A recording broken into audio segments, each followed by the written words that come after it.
When you come out of a storm, you won't be the same person that walked into it. That's what the storm is all about. When you can't control what's happening to you, control how you respond to it.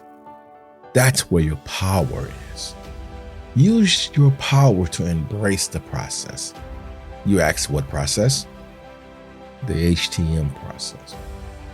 If you have something you want to do in this HTM industry, you must have the courage or power to act. But keep in mind, what you want will move, so you must adjust and adapt. For example, when you go to sleep, you pretend to be asleep until you fall asleep. Becoming who you want to be in the HTM industry is no different.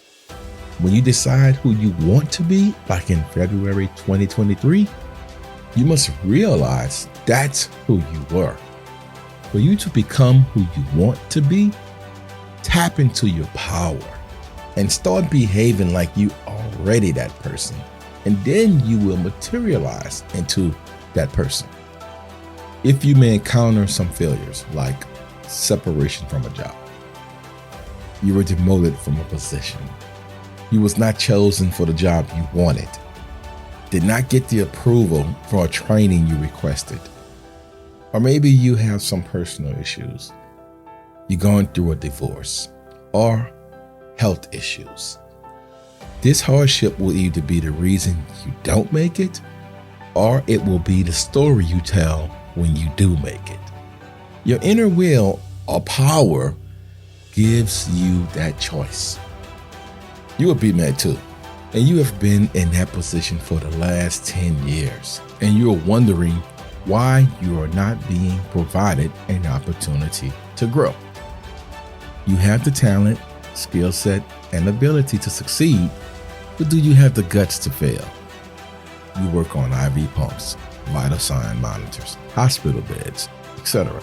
See, you may be that technician who work on equipment, but when a difficult piece of equipment breaks, you call in a vendor, or you ship out to the OEM to repair.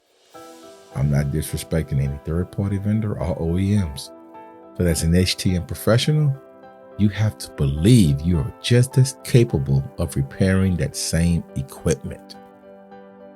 The problem is, this be made to see the people who are doing these repairs as special. You look up to them and you admire them. Newsflash, they are built no different than you are. They may just have more training or exposure. Next time a difficult repair gets before you, tap into your power and address the issue. Utilize all your resources. One of your colleagues with more experience, utilize him. Shoot an email out to your entire company asking for assistance with this piece of equipment that's difficult for you. If you're on LinkedIn, reach out to one of your connections. If you exhausted your options and you only have one choice, and that is to send out to an OEM or a third-party vendor, that's okay. You did everything within your power to solve it. Now it's time to investigate some training on this equipment, so this will not be the challenge next time. That's the beauty of this HTM industry. You can always obtain a new skill set, but to obtain that skill set, you must want it.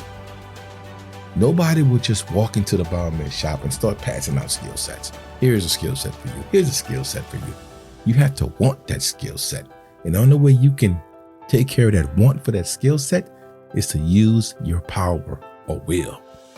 You are the best biomed tech already. You are the biomed tech that other people will love. All you must do is give yourself permission to become that biomed tech. That is going to require you to get uncomfortable. That's going to require you to put yourself out there. Biomed techs is not going to get it until they get it. Biomed techs, use your power and go get it. Successful HTM professionals do not value motivation at all. They never think, do I feel like doing this? They think like this: how do I get things done regardless of how I feel? That's the mindset of a successful HTM professional.